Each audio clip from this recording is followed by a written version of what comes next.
higher and further.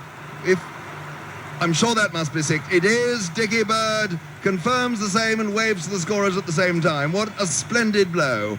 Without four of their leading players, Captain Richie Richardson, Desmond Haynes, Curtly Ambrose and Winston Benjamin for one reason or another, and against opponents who had not been beaten in a home test for 6 years, the West Indies always knew their tour of India would be tough.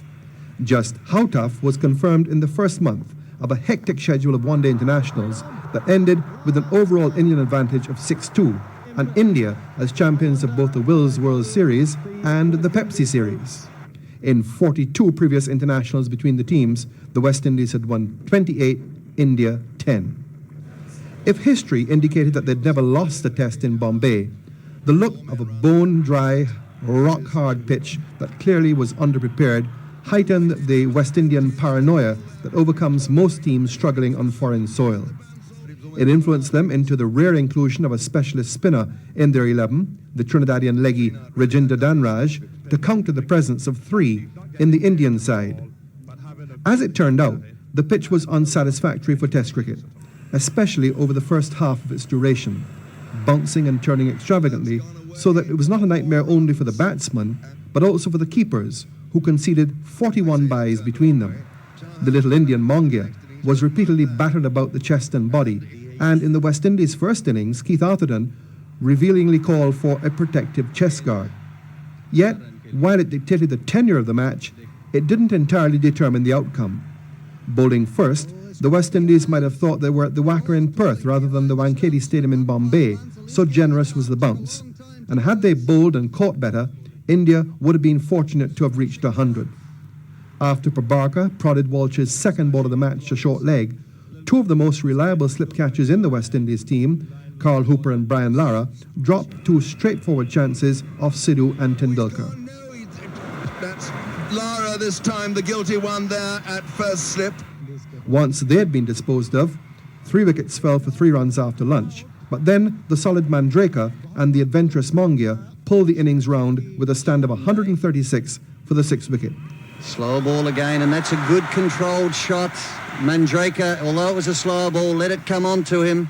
In the conditions, 272 was a commanding total, and the extent of the batsman's difficulties was emphasised by Lara's tortured 14 off 74 balls with 2 chances.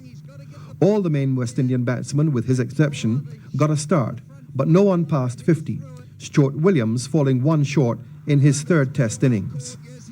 India led by 29, but Kenny Benjamin's fast and hostile spell that removed the first 3 Indian second innings wickets for 11 by close of the second day evened the balance.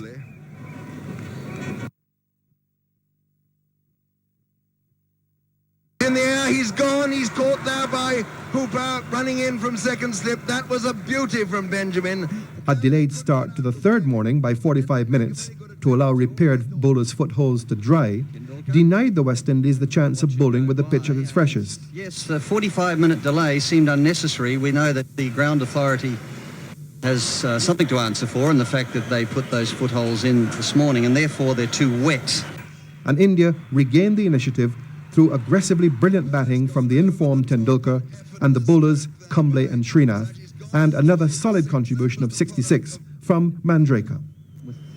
Him on strike, look at this charging. Beautiful shot too, split the field. Left on a likely 363 to win, the West Indies were virtually beaten in the first over when Prabarkar dispatched Simmons and Lara for ducks. As the total declined to 85 for 5, a huge defeat loomed for the tourists, but the left-handed Jimmy Adams and the keeper Junior Murray, with a preview of things to come later in the series, at least saved face, if not the match, with a rousing stand of 162 before they were out in successive overs nearing the end of the 4th day. Murray for 85, Adams for 81. Oh, that good out, he's gone, and Srinath has got Adams. And India duly completed their 10th consecutive Test victory at home and their 10th under Mohammad Azharuddin early next morning.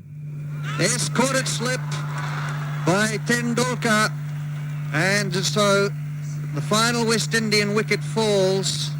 It's India are victorious.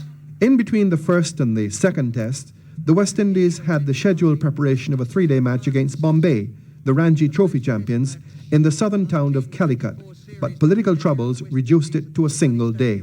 So Walsh and his team arrived in Nagpur, one down, and hardly in the best frame of mind for such a vital contest.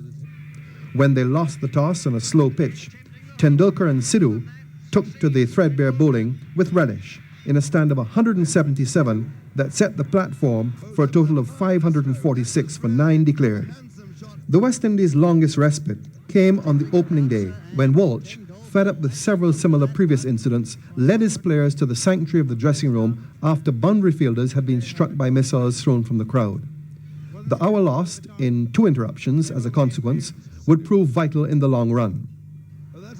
There was hardly a stroke Tendulkar didn't play in compiling 179, the highest of his 8 Test centuries. And when Sidhu was out for 107, Tendulkar and Azharuddin put on 202, and then Mongia and Kumble thrashed 93 for the 8th wicket to add to the West Indian woes. It left the West Indies with the unfamiliar task of batting for a draw. Simmons and Lara both got to 50 and then got out, leaving the reliable Adams, countering the threat of the Indian spin as much with his pad as his bat, to steer the innings to its objective in partnerships of 133 with the aggressive Hooper and 97 with Murray. Unbeaten 125, Adams stayed over 6.5 hours for his second Test 100. Ahead by 118, and with a day and a half remaining, India were strangely overcome by a bout of tactical timidity. Even after Walsh had to retire with a crick neck early in their second innings, they made little effort to push for the victory that would have sewn up the series. As it was, the West Indies had to hang on grimly over the last 2 sessions to carry their hopes of squaring matters into the final test in Chandigarh. The new stadium at Mohali, a suburb of Chandigarh, became the game's latest test venue and, on all evidence, seemed certain to witness the end of the West Indies' proud and remarkable record of 28 unbeaten test series dating back to 1980. But that record had been under threat before, and each time the West Indies had rallied to protect it. They would do so again now. At the final team meeting, Walsh advised his men he had never been in a losing test series and that he would rather go home beaten 2-0 than to go home beaten 1-0. The message was clear, and when he himself declared that he was fit to play and won the toss, his team's spirits visibly lifted. The sight of the first true fast pitch of the tour was another crucial factor. Once more, Adams was the hub around which the highest West Indies total of the series was built, an unbeaten 174 out of 443 all out. Over the top, in the gap, 4 runs, and that's his 150. India were indebted to their competitive but aging all-rounder Prabhakar, and yet again to a couple of tailenders for drawing to within 56 of the West Indies total. Prabhakar showed great character in scoring his maiden Test 100, since his place had been in considerable doubt, while Srinath once more demonstrated his developing all-round status with an accomplished unbeaten half-century in a record last wicket stand of 64 with Raju. India carried their innings into the 4th morning, seemingly rendering them safe, but it was now that the West Indies were seen to best advantage. In spite of deep-set fields and a deliberately diminished over rate, the West Indies rattled along at nearly 5 runs and over to give their bowlers ample time to launch their final victory assault. As Williams was ill and unable to open, Lara went in first instead. He set the pattern with 4 boundaries in Srinath's second over, and the pace never slackened. Just 9 away from a personally satisfying century at the end of what was a disappointing tour, Lara gave himself out to a fine touch to the keeper, even as umpire Venkatragavan was shaking his head in refusal. After that, Adams, in different guise to his previous diligent and defensive demeanour, and Atherton added 145 at better than run a minute to allow Walsh's declaration an hour before the end of the 4th day, just as he had planned. India's challenge was to score 358 to win, or to bat 7 hours to draw and take the series.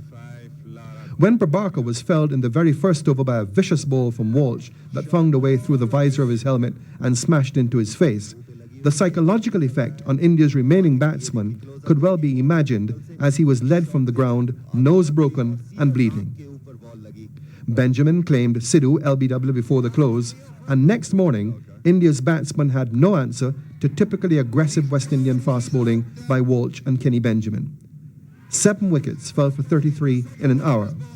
Here's Benjamin now to Cambley. Oh, is that gone? And he's gone. He's out. Cambley is out. As the last pair came together at 68, India were in danger of the humiliation of their lowest ever test total against the West Indies, 75. But Srinath and Raju at least avoided that indignity. But the West Indies would not be denied, and they completed one of their greatest triumphs when Raju was out 5 minutes to lunch. Kafi has won the match.